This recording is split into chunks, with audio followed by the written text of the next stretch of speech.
Olá, meu povo, seja bem-vindo ao canal do Tato Andilo. Em primeiro lugar, eu queria muito agradecer as pessoas que têm elogiado o meu canal, de eu falar as coisas que eu falo, das minhas ideias, do meu raciocínio. Como eu já falei em vários vídeos, nós fazemos parte de uma religião fantástica, só que muito mal aproveitada por muita gente, por falta de raciocínio, por falta de querer saber o porquê das coisas, né? Nossa religião não é uma receita de bolo, né? Nós temos um básico, mas nós temos também as coisas que compõem, que a gente acrescenta ou tira dependendo da situação, né? Nós fazemos parte de uma religião maravilhosa, eu fico muito feliz em falar nisso. O negro africano, o cara que foi escravizado, ele foi tão inteligente, que ele conseguiu nessa religião, no candomblé, resgatar tudo que foi roubado dele, a sua identidade, a sua ancestralidade, a sua religiosidade e seu nome principalmente. Ele resgatou tudo. Se você vê o candomblé, é uma aglutinação de santos variados de várias partes da África. Juntamos tudo no Brasil, eles, né? Nossos ancestrais juntaram tudo no Brasil e nós conseguimos ter uma religião que consegue louvar os deuses que comandam, manipulam, são as forças da natureza, e nós temos ele aqui nas nossas mãos. Eu queria muito agradecer a você que me elogia, né? Se você não é inscrito, dá uma força, se inscreve aí para o canal crescer. É legal, é importante pra caramba, dá uma curtida, compartilhe, dá um like. E o assunto de hoje que eu gostaria de falar com vocês é sobre o simbolismo das coisas do candomblé, algumas coisas, né? O porquê de algumas coisas, ok? Vamos aí ao vídeo aí.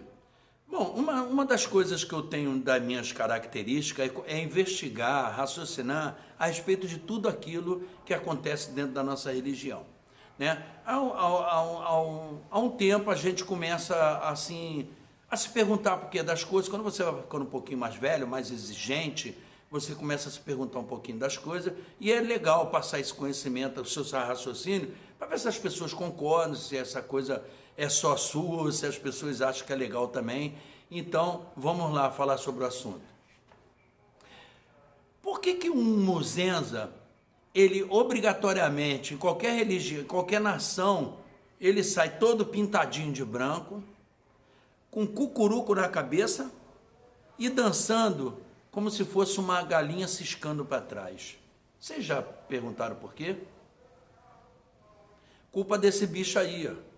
Existem lendas da criação de Zambi, que quando ele veio criar o planeta Terra, o nosso planeta, ele trouxe consigo o saco da criação, que ele jogou um montículo de terra, e a galinha ciscou e formou os continentes. Zambi é Pungundejo, o deus da criação. Esse é um dos motivos. Então, quando você vê um muzenza saindo desse jeito, todo pintadinho, com cucuruco, dançando, ele simplesmente está imitando um dos bichos que é o bicho mais sagrado que nós temos no candomblé, qualquer nação. Você pode faltar qualquer bicho, mas a galinha da Angola, a querelê, não pode faltar. A conquém, né, como muitos chamam, a galinha da Angola, a conquém, quererê, tanto faz o dialeto, o bicho é o mesmo, é a galinha da Angola. Então, é referência, quando o Iaô, o muzenza, sai desse jeito, ele está fazendo referência ao bicho sagrado que participou com Zambi da criação do nosso mundo. Nada mais do que isso, uma coisa muito simples de compreender. Por que você fica 21 dias recolhido quando é um muzenza, quando é um iniciado? No mínimo 21 dias. Você sabe por quê? É uma coisa simples, porque é o mínimo tempo de reclusão de um ovo para chocar e nascer uma galinha.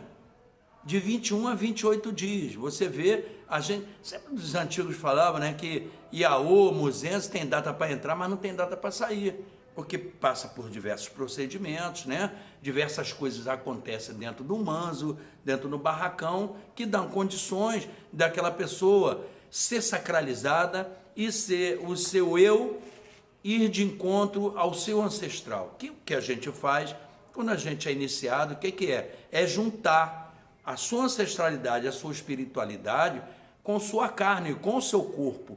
Nós, angolanos, nós que somos bantus, acreditamos no Ubuntu, que é a força do corpo, a força do teu corpo, né? Acreditamos que um ebó, para que serve? Por que se passa comidas em você para tirar uma negatividade quando é no ebó? Você já se perguntou isso? Uma coisa tão simples. Nós temos uma coisa, essa força que nós temos, o unto no nosso corpo, que banto vem de unto, de corpo, né? O banto vem disso aí. E um ubuntu, a força, ela é uma aura, é uma energia invisível que você tem beirando a sua pele. Ela está entre a sua pele e seu astral. Quando você passa uma comida, uma determinada comida no corpo, você está tirando a negatividade, que aquela comida está arrancando aquela parte da negatividade. Por isso são diversas comidas. São comidas para um sumbo, cavungo, ungila, incoce, bamburucema, caiango, e depende do ebó, porque o que tem mais aí é ebó para a gente se livrar, né? Então, o simbolismo das comidas num ebó é por causa disso, porque você está limpando a sua aura, a negatividade que gruda, que ela não está dentro do seu corpo, ela está aqui, ó, na sua pele, no seu untu, na sua força. Quando você passa comida, você simplesmente está limpando essa força energética que é tua, que você só perde ela quando você morre, né? E você limpa essa aura. Esse é o simbolismo das comidas. Por que as pessoas levam aquela pena que são iniciadas, o ecodidé, que fica na testa, que é cinza e vermelhinha? Porque aquilo é o rabo do papagaio do Congo, que é o comunicador entre o céu e a terra. Quando é iniciado alguém, ele sai da terra, voa, vai até Zambi dizer, informar que tem mais um iniciado.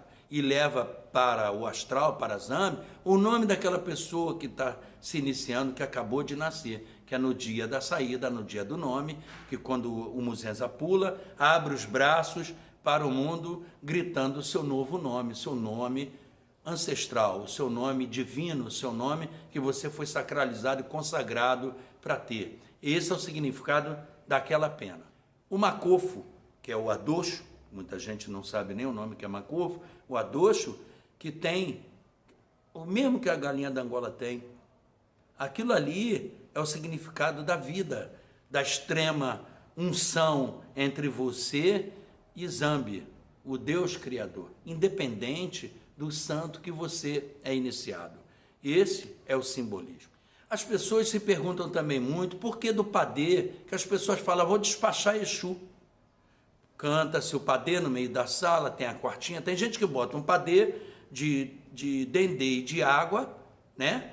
Tem gente que bota o padê só de dendê ou bota só de água, depende da obrigação, depende da casa, isso depende muito da festa que vai ocorrer naquele dia, o padê que você vai colocar ali, não é verdade? Tem gente que bota a quartinha, uma vela, tem gente que não, que deixa só a quartinha, dança em volta da quartinha, que a água atrai a negatividade, aí você quando leva para despachar, a comida geralmente pode estar na porta e se joga na rua. Na verdade, esse termo despachar ficou corriqueiro, porque eu não acho problema nenhum também falar nisso, mas você pega aquele ancestral, o pambugila que você louvou ali na sua sala, você vai lá na porta, leva a comida a ele e pede ele para ser o guardião da sua casa, para que nada de ruim aconteça. Por isso que se joga o padê de um lado direito, no lado esquerdo e na frente. Só que não se joga na calçada, né, gente? Padê é para ser jogado na rua. Exu não vive na calçada, Exu vive na rua, ali, ó, na beirando do meio-fio. Porque tem gente que vai despachar o padê e bota na calçada. Exu não vai ali, não. Tá? Então, essa é uma firmeza de porta, de porteira. Qual é o simbolismo da pemba na casa? Por que se canta pemba quando você despacha Exu? É muito simples. Quando você despacha Exu, que você abre a porta da sua casa cantando para Pambugila, você abre a porta para tudo quanto é força negativa, também, positivas e negativas. Quando você leva o Exu, pede a ele para tomar conta da sua porta, quando você vem com a pemba é para você neutralizar as forças negativas que porventura podem ter entrado na sua casa, né? Que você canta, e Pemba é uma divindade, né? Que para mim é o pó e a divindade, que você despacha na briga, na chimba, na porrada. Você pede aquelas almas que sejam negativas, ou almas, ou espírito, ou negatividade, energia, o que você quiser falar, para você sopra na sua casa, para quê? Para limpar a sua casa das energias negativas. Aí você começa o xirê do jeito que é a sua casa, do jeito que lhe compete. Então, gente, o vídeo de hoje também não é tão grande, eu gosto de fazer vídeo assim de 10 minutos, porque eu acho que fica interessante, mas é sempre bom a gente falar sobre as nossas coisas do candomblé, sobre as coisas. Eu tenho orgulho de fazer parte dessa religião, eu tenho orgulho de ser filho, eu tenho orgulho de ser pai, de ser amigo, de ser tudo, certo? Eu estou aqui para contribuir. Então, para você que não é inscrito no meu canal, se inscreve aí, dá uma força para o canal crescer. Estou quase chegando a 1000 assinantes, estou ficando muito feliz. Dá um like, comente. E é você que me elogia, eu agradeço de coração, porque a intenção é essa. A intenção é você angariar gente que nem a gente, que tem bom coração, que tem boa intenção, faz a religião acontecer por amor, né? E faz as pessoas raciocinar sobre tudo que é feito. Eu aqui no meu vídeo nunca vou ensinar fundamento, mas falar uma base daquilo que nos compete fazer, que todo mundo tem direito de saber, é minha obrigação como cambono. Ok, gente? Muito obrigado. Zambe Aquatessá, a benção de todos. Até o próximo vídeo.